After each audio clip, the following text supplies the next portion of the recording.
Nigel Mansell delighted over the first win of the season. Mansell over the moon with South African victory, saying this year's car is much better than last year's. Him and Senna are expected to dominate the season, but it's only going to be Nigel Mansell versus Ayrton Senna. McLaren confirmed reason for Gaines' retirement. Ron Dennis confirmed Gaines' retirement was due to a technical fault. This should and will be fixed for the Brazilian Grand Prix, ready to fight.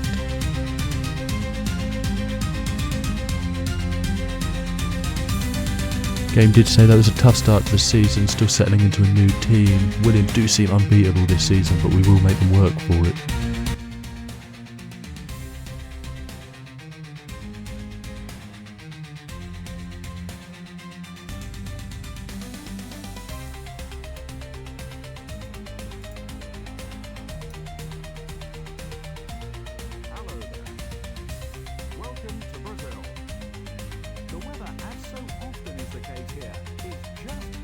That's it, you join us ahead of the Brazilian Grand Prix for 1992, and in just a moment we're going to take a look at the starting grid for today's Grand Prix. The sun is shining. There was a technical fault that meant Mika Häkkinen is on pole position for today's Grand Prix, with Nigel Mansell alongside him in second place. Senna taking third place with a wonderful qualifying result for Gerhard Berger, putting his McLaren in fourth. Thierry Boutsen and Eric Comas take Ligier to fifth and sixth. Ferrari of Nini ahead of LAC once again, who's all the way down in 10th, with Suzuki ahead of him in 9th place. 11th place, Gianni Morbidelli with his teammate behind him in 12th. 13th, De Cesaris with Grulard behind him. Wenglinga 15th, 16th, Paul Belmondo. Schumacher and Martin Brundle were poor qualifying for the Benetton team. They're just ahead of Modena and Bertrand Gachot in the Jordan Yamahas. Lotus of Johnny Herbert in 21st, and a non-qualifier 22nd is game. Now we are ready for the start of the 1992 Brazilian Grand Prix. We look for the lights, we wait for all 5 of the lights, and we're away. It's a poor start once again for the McLaren driver, but they're away and they're dancing down that turn one. There's been a crash already. Sarza Jordan has lost his rear wing, and he's died straight into the back of, that looks like a Benetton. Which one is it? I believe it's Michael Schumacher. It is, with Brundle just ahead of us with all his wings intact. We take a look at a replay of the start, and everyone gets away initially fairly well. Häkkinen managing to hold, sweep round the outside, and he holds off the Williams driver of Nigel Mansell. Senna down in third, Berger just behind, but surely the Williams power of the Renault will breeze straight past. Is Senna going to be able to get past? And Häkkinen tried to defend, but no, Senna's through, and so is Gerhard Berger into turn 4, and that was exactly what we thought would happen. He's got the 2 Ligiers behind him, who have been mighty this weekend, and probably won't take too long to get past the Lotus driver as they sweep up the hill. But we need to take a look at the replay at the start. This is Michael Schumacher, and it would appear that, Brundle sweeps into him. Not the fact he hasn't got a front wheel, he did. And then he just carries on going. I wonder if he doesn't know he's lost his rear wing. He tries the dive bomb, brakes, realises he's got absolutely no downforce to stop the car, and ploughs into the back of Michael Schumacher, who is now out of this Grand Prix. We're on board with Brundle, and we've got the Jordan just behind us, and Brundle kind of just sweeps across, probably not really knowing he's there. I think Gachot didn't realise. I think Gachot realised he didn't have a front wing, but this is the end of the first lap now. Nigel Mansell leads, Senna second, Berger third. Who's in fourth now? Has Häkkinen been passed by the Ligiers? But Mansell's starting to open up a bit of a lead. He has been on top form all weekend, and the Lotus of Mika Häkkinen is still ahead, but this is Thierry Boutsen swiftly making light work of the Lotus, and that is Eric Comas passed as well, and next will be the 2 Ferraris filling up Häkkinen's mirrors. But those Ligiers look very, very impressive, and this is game now, struggling all the way down into 22nd. He's got himself up into 17th now as he passed Smodena in the now sole remaining Jordan. And he's got Carl Wenglinga ahead of him in the Leighton House. Is he going to try and move up the inside? He is going to try and move. He should get past these cars fairly easy. Now, pace was terrible. I had no pace in this car at all. And this is the Ferrari. Jean Lacy ahead of Nannini, who... Oh, actually, no, I don't know how Jean Lacy must have got past Nannini at the start of the Grand Prix. Because I believe Lacy started behind Nannini. So it's a great start from Jean Lacy, who's got past Mika Hakkinen and will start working on the Ligiers. They are waiting for a massive upgrade for the San Marino Grand Prix next time out, but they will have to hold any pace that they have. This is Nannini with a sweeping run. He's got the slipstream. He's already got the move done. That Lotus is a disgrace in a straight line. Nothing to work with, but that's both Ferraris up a position. And we cross the line to finish lap 2 of this Grand Prix. And we've got Suzuki in his footwork. We dive up the inside. And next up, we've got the 2 Minardi Audi drivers. And hopefully they will not be too difficult to pass. Brundle's still down in 19th place. We don't know if he picked up any damage with this first one. It's up the inside as the Audi-powered Minardi cannot keep him ahead. But we will get right after Pierluigi Martini, and this is exactly the move. But he's going to be 3 wide as Hakkinen is slipping down the grid like no tomorrow. He's been passed by the Minardi, and Game dives up the inside of Pierluigi Martini, and he's clipped him. He spun it round. I don't think Game's lost any. No, all wheels intact. But in the background, Pierluigi Martini with a very audacious move is out of the Grand Prix. And that's a shame. They were heavy in the points, but we have caught the Ferraris, who Nannini appears to be quicker than Alesi. I can't imagine some team orders coming Alesi's way. And whether Alesi will listen to them, but Nannini's looked quick since the start of this season, all the way back into pre-season testing. He has looked mighty. Now with a big upgrade coming in San Marino, can that mean Ferrari fight? I don't think anyone will have the pace for the Williams this season, but Mansell leads, Senna second, Berger third. That is the current podium. But we've got run on Nannini. Are we going to try and dive past the power of the Honda engine? It is paramount as we swiftly make light work of the Ferrari of Alessandro Nannini. And that's us up into, I believe, 8th place, potentially? 7th place. And we've got Jean Alesi who's coming into the pits. So this is going to progress us up into the top 6. Points down to 10th, but Mansell's in. Mansell's in for the first stop of the Grand Prix. But the Williams crew aren't ready. The Williams crew are waving him through. They're telling him to go. Oh, he's got that all wrong. Why has he come into the pits? Why has he come into the pits? Mansell with a catastrophic error because he's going to have to go round and then back in, which will put him behind Gerhard Berger and in 3rd place. As you can see, as he exits the pit lane, there's Berger, already passed, long gone. And Berger inherits 2nd place, and he is doing a fantastic job of holding on fairly closely to the back of that Williams of Senna, who isn't pushing incredibly hard. He knows he's got time in hand. But Berger doing an incredible job here today. But Senna's in. Senna's in. He's looking for a quick stop. I wonder if they'll double stack now there's a massive gap between them. Senna's up.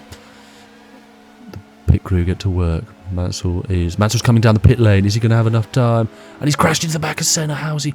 Wait, Mansell. And now Senna can't get going, but he can. He's finally got going. Senna has... Ooh, they did have a quick look at the back of the car, but Mansell's... he's out. He's out of the 1992 Brazilian Grand Prix with a plethora of errors, unforced errors. And game's round. We cut to Game. The world champion has spun it round. And is he going to keep it going? Just kept it out of the gravel. But he is not having a good time in that McLaren today. And, he's taking a bit of getting used to this car, he said. But now his tyres are gone. He's got no speed. These Tyrrells are all over him. And he's going to need to pit at the end of this lap. But he's got no speed. He's got no grip. He can't put the power down at all. But he's defending. He's trying not to lose any time back. But he's losing time forward. And that means the 2 Ferraris will immediately jump back past him. But he just needs to get to he's going to let them through and they're gone. As Berger's out. That was Gerhard Berger in the gravel, not moving. That suggests he is out of the 1992 Brazilian Grand Prix. As we watch Game come into the pits now, desperate to get rid of these tyres. And there it is, the Ferrari already coming past, and he's not even in the box. Oh, this is a shocker of a day for the McLaren team. But this is what happened to Gerhard Berger. He's inherited the lead of the Grand Prix when Senna pitted and now Mansell being out of this race. So as we look at this, he is leading the Grand Prix. So we assume he was going to come into the pits, and it looks like a complete and utter failure of something on the car. And he is out of this Grand Prix, which means Thierry Boutsen in the Ligier Peugeot, in just Peugeot's second Grand Prix with the team, leads the Grand Prix. Now we genuinely believe they might be going to the end, and it is a Ligier 1-2 with Eric Comas behind him, and it is a Ligier 1-2, but you can see Senna in the distance. He is catching the pair of them at a rapid rate of knots. But can the Ligier team go to the end of this Grand Prix? And I think that will be a task. But here is Ayrton Senna all over the back of the Ligier Peugeot of Eric Comas. And Eric Comas' car, he's lost it, and Senna's into the back of him. Oh, is he going to be able to get going? Or is anyone going to pass him from behind? Can he get in car free without any damage? And he has, but how much time has he lost to Boutsen? Can Boutsen now come into the pits and leading this Grand Prix? He would have a hard time keeping Senna behind, but I wonder if they can lift and coast and get to the end of this Grand Prix. But we're right on board with Comas now to see what actually happened. Let's listen. All just cut and seized up. Peugeot will look into that. It looked like an engine issue. They expected this, but not well. That will hurt even more when they were in second place. But here we are with Morbidelli in third place. He's got a Guri Suzuki behind him in fourth, who is going to go the whole distance. We've been spoken to the Footwork Arrows team. He can get to the end, but we don't know if that Audi is a fuel drinker. But the two Ferraris have not had any pace in this second half of the Grand Prix. They've got Paul Belmondo ahead of him, and surely they'll be able to get past. Surely. Alesi is not flying. I don't know how or why they haven't asked him to get out of the way. Nannini has been all over the back of him for the entirety of this Grand Prix. And there might be a little question raised there at Ferrari. Alesi's clearly still suffering after a pre-season crash. But this is Thierry Boutsen who leads the Grand Prix. Just a handful of laps to go now, but we do believe he is going to have to come into the pits. There won't be a fairy tale for the Ligier Peugeot team, but it is looking, he will come out in second place. He will come out in second place. It won't be a long stop.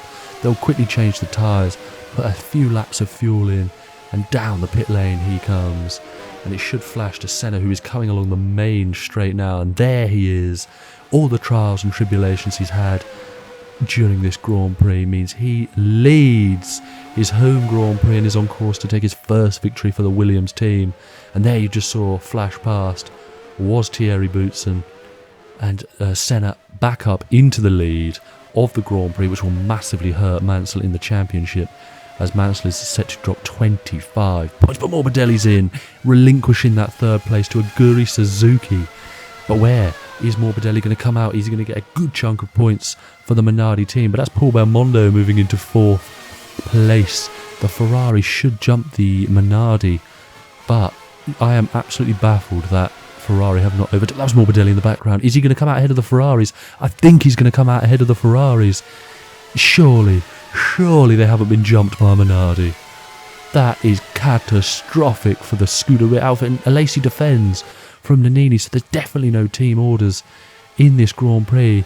But it's P5 for Morbidelli. Alesi 6th, Nannini 7th, and that is catastrophic for this champion. I know they've not got a great car at the moment, but Nannini has looked so much faster than Alesi. An injured Alesi, we may add, but Nannini should have taken priority if Alesi's not up to standard at the moment. But we look at the race leader and the soon-to-be race winner as he rounds what's essentially the final corner of this track. As we pass Berger's stricken car and he climbs up the hill, he's going to win his home Grand Prix and his first race for Williams, and he's going to lead the championship by 18 points. Senna wins the Sao Paulo Grand Prix. Thierry Boutsen will do a stunning job and come home in second place. Huge result, but it's Guri Suzuki who's taken the third spot on the podium for the Footwork Arrows team. A fantastic drive from the Japanese driver. It's Paul Belmondo. What is happening today? It's Paul Belmondo for the one sponsored Leighton House car, and Morbidelli will hold off the two Ferraris for 5th, 6th and 7th. And in P8, who have we got down in P8? Martin Brundle and Sunskin the Bear coming in, and that's Jordan, who has crossed the line in the pits, but he's going to run out of fuel. But they will classified, so Martin Brundle will come down in 9th. I believe it's Bertrand Gasher. Actually, Gasher might have had the crash at the start. But we are going to come home in P10. It was Modena that was 8th. We're going to come home in P10 to get our first point of the season. And, ooh, what a Grand Prix. Action-packed. Fantastic. But you're looking at the race winner here, Senna, for the Williams-Renault team, taking full 25 points. And the lead of the championship here in his home race.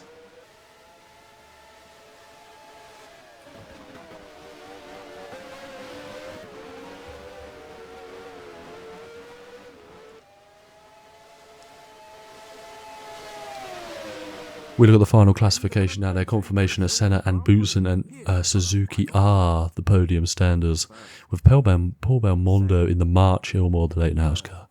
Minardi getting a huge chunk of points there. Brundle in 9th. Modena did cross the line in the pit, so he has been classified in 8th place for the 4 points. So fantastic work from the Jordan team, considering his teammate was used as a battering ram into turn 1.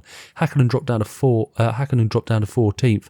Gasho obviously retired at the start, but the big one, Michael Schumacher out, Mansell out, Berger out. What a fantastic Grand Prix. And there was 2 retirements other than that. It was Eric Comas, which we saw, which was given down to suspension. He might have lumped something early on that we didn't see. Michele Alboreto in 17th place, but he did retire. And we take a look at the updated drivers' standings, and Senna taking a massive lead over his teammate Nigel Mansell, who does stay in 2nd place with his 25 points he got from the South African victory, but Thierry Boutsen up into 3rd, and Aguri Suzuki with his 2 points in South Africa and his 15 today has clonked his way into 4th place. Nannini on 16, he's there or thereabouts. But Michael Schumacher not scoring today, Berger not scoring today, has jumbled this championship up. Obviously, game scoring a point not on the board at the moment. But the big thing is Senna taking that huge point swing against his teammate. That could be costly.